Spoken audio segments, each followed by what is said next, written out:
പ്രിയപ്പെട്ടവരെ, അസ്സലാമു അലൈക്കും വറഹ്മത്തുള്ളാഹി. ഇന്ന് സോഷ്യൽ മീഡിയയിൽ ഒരു വാർത്ത കേൾക്കാനിടയായി.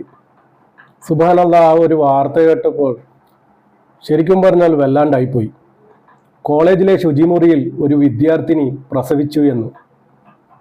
അങ്ങനെ പ്രസവിച്ച കുഞ്ഞിനെ ഒളിപ്പിച്ചതിന് ശേഷം ക്ലാസ് മുറിയിലെത്തി ഈ കുട്ടി. ക്ലാസ് മുറിയിലെത്തിയ കുട്ടി കുഴഞ്ഞു വീഴുകയായിരുന്നു. ഇവർ പ്രസവ വിവരം അറിയുന്നത് ആശുപത്രിയിൽ നടത്തിയ ചികിത്സയിൽ. എന്താ കഥ, എന്തൊക്കെ വൃത്തികെട്ട വാർത്തകളാണ് വരുന്നത്.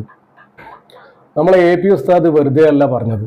ആണും പെണ്ണും ഇടകലർന്നിട്ടുള്ള ഒരു പദ്ധതിയും നമുക്ക് വേണ്ട എന്ന്. അത് നമ്മളോട് പറഞ്ഞതാണ്. അതാണിപ്പോൾ വലിയ വിവാദമായിട്ടുള്ളത്.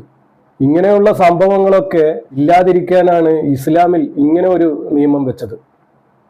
അത് ചിലർക്കൊന്നും പിടിക്കാതെ വരികയാണ്. ആണും പെണ്ണുമായുള്ള മിംഗ്ലിംഗ് ഉണ്ടാകുമ്പോൾ ഇതുപോലൊക്കെ സംഭവിക്കും. പിന്നെ മൃഗങ്ങളെപ്പോലെ ജീവിക്കേണ്ടി വരും. അതുപോലെ ജീവിക്കാൻ പറ്റാത്തതാണ് ചിലരുടെയൊക്കെ പ്രശ്നം.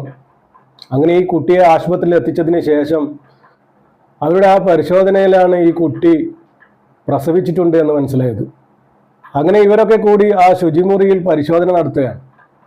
അങ്ങനെ പരിശോധനയുടെ ഇടയിൽ ആ കുഞ്ഞിനെ കണ്ടെത്തി. കോളേജിലെ ശുചിമുറിയിലാണ് പ്രസവിച്ചത്. അവിടുന്ന് എടുത്ത് ആശുപത്രിയിലേക്ക് എത്തിച്ചു. ഈ സംഭവത്തിൽ പോലീസ് കേസ് അന്വേഷിക്കുന്നുണ്ട്. ഈ പെൺകുട്ടി 27 വയസ്സുകാരനുമായി പ്രണയത്തിലാണത്രേ. ഈ സംഭവം പറഞ്ഞത് ഈ പെൺകുട്ടി തന്നെയാണ്. അയാളാണ് ഈ കുട്ടിയുടെ പിതാവെന്നും പറയുകയുണ്ടായി. ഇനിയിപ്പോൾ അയാളടുത്ത് ചെന്നാൽ അറിയാം എന്താ വിവരം. ഇതുപോലെ മുമ്പും ഒരു സംഭവം ഉണ്ടായിരുന്നു. ഒരു വിദ്യാർത്ഥിനി പ്രസവിച്ചു. ഇതിന്റെ ഉത്തരവാദി ആരാണെന്ന് ചോദിച്ചപ്പോൾ സ്വന്തം ആങ്ങളയാണെന്ന് പറഞ്ഞു. ചെറിയ വയസ്സേ ഉള്ളൂ രണ്ടുപേർക്കും.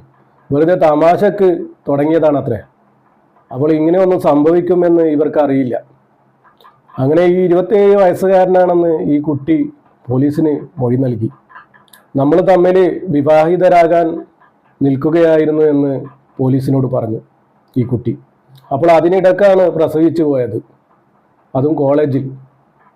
അങ്ങനെ വിശദമായ അന്വേഷണം നടത്താൻ പോലീസ് തയ്യാറാവുകയാണ്. ഈ സംഭവം നടന്നിരിക്കുന്നത് എവിടെയാണെന്ന് അറിയണ്ടേ? കുംഭകോണത്താണ് സംഭവം. കുംഭകോണത്തെ ഒരു കോളേജിൽ. ഈ സംഭവം ഇപ്പോൾ സോഷ്യൽ മീഡിയയിൽ ആകെ വൈറലായിക്കൊണ്ടിരിക്കുകയാണ്. ഈ കുട്ടികളൊന്നും എത്ര പഠിച്ചാലും ഇവർക്ക് മനസ്സിലാവില്ല. സോഷ്യൽ മീഡിയയിൽ തന്നെ നിരവധി വാർത്തകൾ കാണുന്നുണ്ട്. എന്തൊക്കെ വാർത്തകൾ കാണുന്നുണ്ട്, എന്നിട്ടും ഇവരൊന്നും പഠിക്കുന്നില്ല. എന്താ ചെയ്യുക? പടച്ച റബ്ബ് നമ്മുടെ മക്കളെയൊക്കെ കാക്കട്ടെ. അസ്സലാമു അലൈക്കും വറഹ്മത്തുള്ളാഹി.